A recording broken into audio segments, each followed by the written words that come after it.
नमस्कार दोस्तों, welcome to knowledge ABC. मैं हूं निखिल। आज के इस वीडियो में हम लोग जानेंगे यूरोप रूस पे कितना ज़्यादा निर्भर करता है अपनी ऊर्जा आवश्यकताओं को पूरा करने के लिए। जैसा कि आप लोग जानते हैं कि रशिया और यूक्रेन क्राइसिस के बीच में रशिया के ऊपर यूरोपियन यूनियन और अमेरिका के द्वारा सैंक्शन लगाने का खतरा मंडराते जा रहा है। इस बीच ऊर्जा को भी लेके रशिया के ऊपर क्या क्या सैंक्शन लग सकते हैं और किस हद तक पूरा यूरोप रशिया पे डिपेंड करता है अपने ऊर्जा आवश्यकताओं के लिए, तो जानेंगे इस वीडियो में। चलिए शुरू करते हैं। जैसा कि आप लोग जानते हैं, रशिया और यूक्रेन के बीच में जो टेंशन चल रहा है, जिसमें रशिया लगभग 1,90,000 अपने सैनिकों को यूक्रेन बॉर्डर पे लगा दिया है और इसके साथ साथ रशिया न्यूक्लियर ड्रिल भी कर रहा है, जिसमें वो बैलिस्टिक मिसाइल और क्रूज मिसाइल ये सब का भी वार प्रैक्टिस कर रहा है, जो कि कान खड़े कर दिए हैं अमेरिका और यूरोपियन कंट्रीज को लेके कि युद्ध का खतरा काफी हद तक नजदीक है, कभी भी रशिया यूक्रेन पे चढ़ाई कर सकता है। इसी के बीच में रशिया का ये भी कहना है कि वो सिर्फ अपना मिलिट्री ड्रिल कर रहे हैं, उनका कोई इंटेंशन नहीं है यूक्रेन को पे अटैक करने के लिए। इन सब चीज को देखते हुए अमेरिका और यूरोपियन यूनियन के द्वारा भी अपना कुछ रिस्पांस आया है। उनका भी कुछ कहना है कि अगर ऐसा ही सिचुएशन बना रहा, अगर रशिया यूक्रेन पे अटैक करता है, तो वो रशिया पे वो लोग मतलब यूरोपियन यूनियन और यूएस रशिया पे सैंक्शन लगा देंगे और ये भी इकोनॉमिक सैंक्शन होगा। सैंक्शन को अगर डिटेल में देखा जाए तो वो यूएस का कहना है कि वो टेक्नोलॉजी को लेके एरोस्पेस पे रिलेटेड सामान को लेके वो रशिया पे सैंक्शन लगा सकता है। साथ साथ डिफेंस जो रशिया का एक्सपोर्ट करता है उस पर भी रशिया पे सैंक्शन लगा सकता है, पूरी तरह से कट ऑफ कर देगा रशिया को अपना सामान बेचने में। यहाँ तक कि रशिया को ये भी धमकी दिया गया है कि वो स्विफ्ट पे भी रोक लगा देगा, जो फाइनेंशियल ट्रांजेक्शन होता है पूरे वर्ल्ड में, बैंक इंटरनेशनल ट्रांजैक्शन जिसपे स्विफ्ट के द्वारा होता है, स्विफ्ट कोड के द्वारा होता है, तो वो भी रोक लगा दिया, सैंक्शन लगा दिया जाएगा रशिया के ऊपर। इस सब के साथ साथ रशिया का जो एक्सेस है वेस्टर्न फाइनेंशियल मार्केट में, मतलब कि यूरोपियन जो शेयर बाजार है, अमेरिकन शेयर बाजार है, वहां से भी इनको ब्लॉक कर दिया जाएगा। इसके साथ साथ ये भी कहा गया है व्लादिमीर पुतिन पे डायरेक्ट सैंक्शन भी लगा दिया जाएगा, उनके पर्सनल सैंक्शन भी लगा दिया गया, जैसे कि उनका जो उनके देश से बाहर बहुत सारे कंट्री में ब्लॉक करना हो गया, उनके जो प्रॉपर्टीज हैं जो दूसरे कंट्री में उसको सीज कर लिया जाएगा। इस तरह के सैंक्शन का धमकी दिया गया है। ये सब तो छोटे मोटे सैंक्शन हो गए। अब मेन चीज बात आती है नॉर्ड स्ट्रीम 2 गैस पाइपलाइन की। सैंक्शन इसके ऊपर भी मंडरा रहा है। नॉर्ड स्ट्रीम 2 गैस पाइपलाइन एक लगभग 1222 किलोमीटर लंबा अंडर सी गैस पाइपलाइन है, जिसके द्वारा रशिया से जर्मनी के बीच में ये सी रूट के थ्रू वाया सी के अंदर अंदर ये गैस पाइपलाइन लगाई गई है, जिससे कि नेचुरल गैस रशिया यूरोप को बेचता है। मैप में देख सकते हैं नॉर्ड स्ट्रीम गैस पाइपलाइन। ये मैप में ये नॉर्ड स्ट्रीम गैस पाइपलाइन 2 और 1 दोनों है। 1 वाला जो है ये डार्क लाइन से दिखाया गया, ये अभी चालू है, इसमें गैस सप्लाई होती है। ये रशिया का ये वाला पार्ट देख रहे हैं, सेंट पीटर्सबर्ग के बगल वाला पार्ट जो शहर है, वहां से ये पूरे जो डार्क लाइन है यहाँ से अंडर सी एक पाइपलाइन लगाया गया जो कि सीधे जर्मनी में इसको सप्लाई दिया जाता है। इसके साथ साथ अभी जो नया वाला जो बन रहा है नॉर्ड स्ट्रीम 2 पाइपलाइन जो डॉटेड लाइन से दिखाया गया, ये भी इसी के पैरेलल रहेगा। असल में ये जो गैस का सप्लाई जो है रशिया से यूरोप में, उसको डबल करने का इनका प्लान था, जो कि 2020-21 में लगभग में ये जो पार्ट 2 है नॉर्ड स्ट्रीम पार्ट 2 ये भी पूरा हो जाएगा। तो इसी पे सैंक्शन का डर लग रहा है। और बड़े मैप में देखा जाए तो ये आपका देख सकते हैं, ये जो कलर में रशिया हो गया और यहाँ सेंट पीटर्सबर्ग के पास से लेके डायरेक्टली यहाँ पे इस तरह से पाइपलाइन बनाई जाएगी जो जर्मनी में आ जाएगा। तो रशिया से जो गैस है नेचुरल गैस वो पाइपलाइन के थ्रू जर्मनी में सप्लाई हो जाएगी, जिससे कि बाकी जर्मनी से बाकी चीज कनेक्टेड है, बाकी कंट्रीज कनेक्टेड है, तो यहाँ पे आराम से गैस सप्लाई हो जाएगी। आप लोग ये भी सोच रहे होंगे कि रशिया से जो सी के द्वारा जो पाइपलाइन बनाने की जरूरत पड़ रही है, इसको क्यों जरूरत पड़ रही है? ये डायरेक्ट लैंड के रूट से भी तो भेज सकते थे, पाइप लगा दें अगर यूक्रेन के थ्रू कर दें।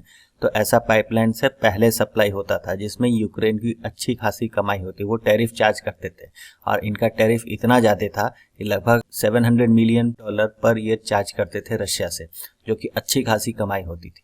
और इसी को बाईपास करने के लिए ये नया नॉर्ड स्ट्रीम पाइपलाइन 1 और 2 बना, 1 तो चालू हो गया, 2 वाला बनाया जा रहा है। जो बाइडेन का ये भी कहना है there will be no longer be a Nord Stream 2 if Russia invade Ukraine. अगर रशिया यूक्रेन पे अटैक कर देता है, इन्वेड कर देता है, तो ये पूरी तरह से इस पे सैंक्शन लगवा देंगे। अब बड़ा सवाल ये सामने आता है कि क्या यूरोपियन यूनियन जो नॉर्ड स्ट्रीम पाइपलाइन 2 है उससे अपना सपोर्ट विड्रॉ कर लेगा? तो मेरे हिसाब से ये आंसर इसका नो होना चाहिए, क्योंकि बहुत ज़्यादा डिपेंड करता है यूरोप। आप इसको हम डिटेल में इसको अब देखते हैं, क्योंकि जो यूरोप की जो डिपेंडेंस है रशिया के ऊपर वो एनर्जी को लेके वो बहुत ज़्यादा है। मेनली नेचुरल गैस का इसके यूरोप का जो है इंपोर्ट करता है रशिया से नेचुरल गैस, जो कि उनके इंडस्ट्रियल पर्पस और हीटिंग पर्पस के लिए बहुत ज़्यादा उपयोग होता है। और एक्सपर्ट का ये भी कहना है कि अगर सैंक्शन रशिया पे लगाया जाता है यूरोपियन यूनियन और अमेरिका के द्वारा, और अगर इस नॉर्थ स्ट्रीम पाइपलाइन को छोड़ दिया जाता है, मतलब इस पे सैंक्शन छोड़ के बाकी चीज़ पे सैंक्शन लगाई जाती है, जैसे कि फाइनेंशियल सैंक्शन हो और भी तरह का फाइनेंशियल सैंक्शन, तो रशिया को कोई खास इम्पैक्ट नहीं पड़ेगा। मेन रशिया को इम्पैक्ट तभी पड़ेगा कि जब ये जो नॉर्थ स्ट्रीम 2 पाइपलाइन है इस पे सैंक्शन लग दिया जाए, जो गैस उन लोग इंपोर्ट करते हैं रशिया से वो उस पर रोक लगा दिया जाए। क्योंकि अगर नॉर्थ स्ट्रीम पाइपलाइन 2 सैंक्शन नहीं लगता है तो आराम से रशिया इससे पैसे कमाते रहेगा यूरोप से, और रशिया को कोई खास फाइनेंशियल इफेक्ट नहीं पड़ेगा। अब थोड़ा डिटेल में देख लेते हैं कि यूरोप कितना ज़्यादा रशिया पे डिपेंड करता है नेचुरल गैस को लेके। तो 1/5 जो यूरोपियन यूनियन का एनर्जी डिमांड है वो नेचुरल गैस के द्वारा ही पूरा होता है। मतलब कि एनर्जी, जितना भी एनर्जी सोर्सेज जैसे न्यूक्लियर एनर्जी हो गया, विंड एनर्जी हो गया, रिन्यूएबल, नॉन रिन्यूएबल, टोटल को मिला जाए तो उससे लगभग 20%, 1/5 वो नेचुरल गैस से ही पूरा होता है यूरोपियन यूनियन में। मतलब कि यूरोप की जितनी कंट्रीज है मोटा मोटी सब तो आ ही जाती हैं, कुछ को छोड़ के वो सारी का पूर्ति हो जाता है नेचुरल गैस का 1/5 उससे होता है। और रशिया जो है वो बिगेस्ट नेचुरल गैस सप्लायर है यूरोप, और रशिया है लगभग 40% नेचुरल गैस ये यूरोप का पूर्ति करता है। 40% तो रशिया से ही आते हैं, ठीक है। और उसके बाद तो नॉर्वे और छोटे छोटे कंट्रीज और हैं कि जहाँ से पूर्ति होता है, लेकिन मेजर सप्लायर रशिया ही है यूरोप, पूरे यूरोप को नेचुरल गैस का। और इसके साथ साथ ये भी देखा जा रहा है कि रियल डिपेंडेंस जब रशिया का है जो है वो असली में तब देखा गया था यूरोप का लास्ट ईयर के एंड में, जब रशिया के द्वारा जो गैस की सप्लाई है वो लो कर दी गई थी, तो असली में यूरोप में एनर्जी क्राइसिस देखा गया था। असल में हुआ गया क्या था कि लॉन्ग टर्म तो कॉन्ट्रैक्ट होता ही है, लेकिन जो ऑन स्पॉट सेल होता है वो ब्लॉक कर दिया गया था रशिया के द्वारा, जिसके कारण यूरोप में एनर्जी क्राइसिस देखने को मिला था। और इसके कारण यूरोप में एनर्जी का जो नेचुरल गैस का जो प्राइस है नॉर्मल से 5 टाइम्स ज्यादा हो गया। और भी देखा जाए तो नेचुरल गैस के द्वारा यूरोप में 20% लगभग इलेक्ट्रिसिटी वहाँ पे बनाई जाती है। और जो जर्मनी की बात कर लें, जो कि लार्जेस्ट इकोनॉमी है पूरे यूरोप का, उसका 65% तो नेचुरल गैस रशिया से ही आता है। वहीं अगर इटली की बात कर रहे हैं तो 43% आता है, पोलैंड की बात कर लें तो 50% आता है, फ्रांस की बात कर लें तो 16% आता है। वहीं अगर छोटे छोटे कंट्रीज को देखा जाए तो रशिया के द्वारा ही इनकी पूरी गैस की सप्लाई होती है, जैसे कि चेक रिपब्लिक हो गया, हंगरी हो गया, स्लोवाकिया हो गया, ये फुल्ली डिपेंड करते हैं रशिया के ऊपर अपने नेचुरल गैस की सप्लाई को लेके। वही अगर बात करें कि ये सब तो चीज़ है, तो यूरोप में अगर सैंक्शन लगाने की जो बात हो रही है तो यूरोप में कुछ अल्टरनेटिव भी सोच रखा होगा कि अगर रियल में सैंक्शन लग जाता है तो यूरोप के द्वारा क्या अल्टरनेटिव है। अपनी जो इतनी ज़्यादा एनर्जी जो पूरी तरह से लगभग कह सकते हैं कि डिपेंडेंट है रशिया के ऊपर, तो वो लोग अपनी क्या स्ट्रेटजी रखें। तो यूएस के द्वारा तो अभी फ़िलहाल में बहुत ज़्यादा गैस सप्लाई हो रही है, लेकिन यूएस और यूरोप के बीच में तो आप जानते हैं कि पूरा अटलांटिक ओशन है और यहाँ पे कोई गैस पाइपलाइन तो बिछ नहीं सकती। तो यहाँ पे होता ये है कि कंटेनर्स के द्वारा, इस तरह का जो कंटेनर्स होते हैं इसके द्वारा लिक्विफाइड नेचुरल गैस LNG वो सप्लाई की जाती है। और हाल ही के मंथ में देखा गया, रिसेंट मंथ में देखा गया कि लगभग रिकॉर्ड तोड़ 400 million cubic metre of LNG per day US के द्वारा यूरोपियन यूनियन के रीजन में सप्लाई किया जा रहा है। लेकिन इन सब के साथ साथ एक कंस्ट्रेंट भी है, एक रुकावट भी है। रुकावट क्या है कि जैसे ही यूएस से और जब यूरोप में जब गैस की सप्लाई होगी तो वो इस बड़े वाले कंटेनर में होगी, ठीक है।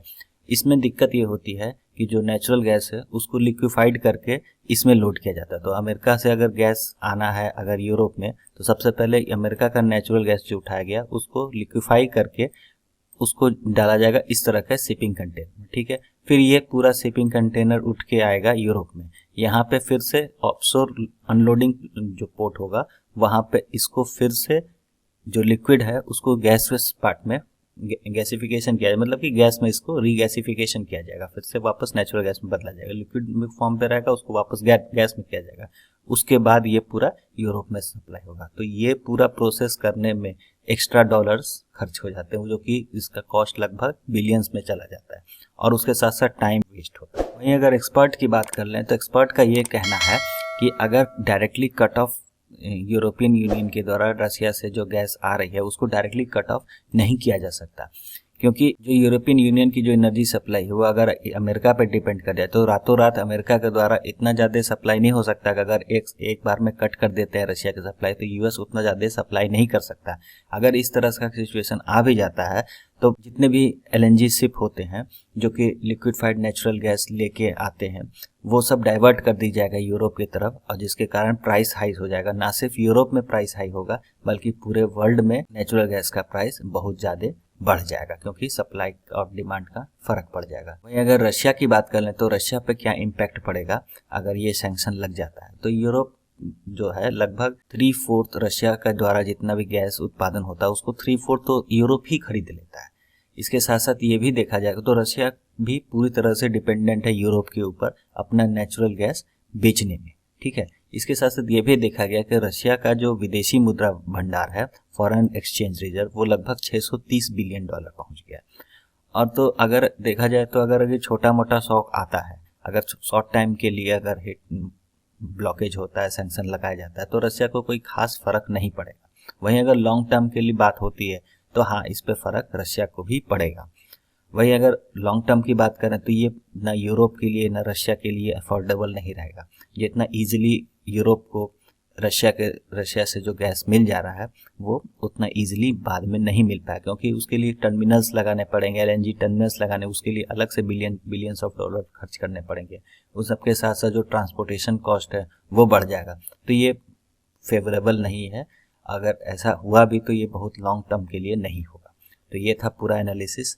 मैं आपका राय भी जानना चाहता हूँ, आपका क्या सोचना है कि रशिया पे जो सैंक्शन लगेगा यूरोप में एनर्जी सप्लाई को लेकर। आप अपना विचार कमेंट बॉक्स में लिख सकते हैं। कैसा लगा वीडियो? अगर अच्छा लगा तो लाइक, शेयर और सब्सक्राइब करना ना भूलें। Thank you very much. मिलते हैं अगले वीडियो में।